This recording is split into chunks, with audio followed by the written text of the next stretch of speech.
Bonjour, je m'appelle Luiz Miranda et je vais vous présenter la Bibliomaison, qui est la bibliothèque du Consulat général de France à Rio de Janeiro. Elle se situe au centre-ville et fête cette année même ses 60 ans, en 2021. Un lieu traditionnel pour les francophiles et francophones de Rio. Elle a comme mission la diffusion de la culture francophone, des cultures francophones. Depuis sa création en 1961, elle s'est modernisée et s'est évoluée vers un espace très intéressant de la culture française dans le centre-ville de Rio de Janeiro.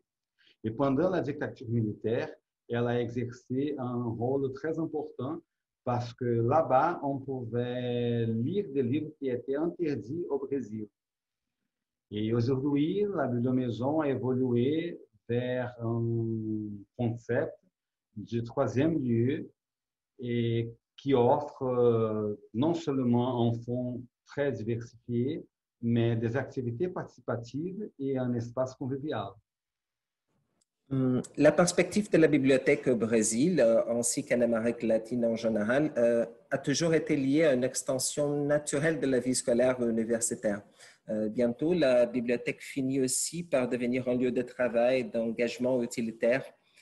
Les types de bibliothèques tiers-lieux que la Bibliomaison cherchait à apporter et à promouvoir a fini par se faire une place dans la vie des Carioca précisément parce qu'ils ne représentaient pas cet engagement.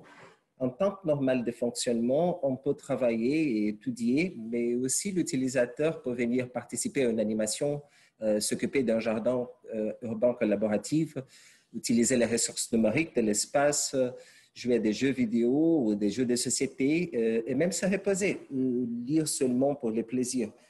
Et la prochaine étape de cette évolution continue est de devenir une médiathèque franco-allemande dans le cadre du projet de création des 4 centres culturels franco-allemands à travers le monde dans les prochaines années.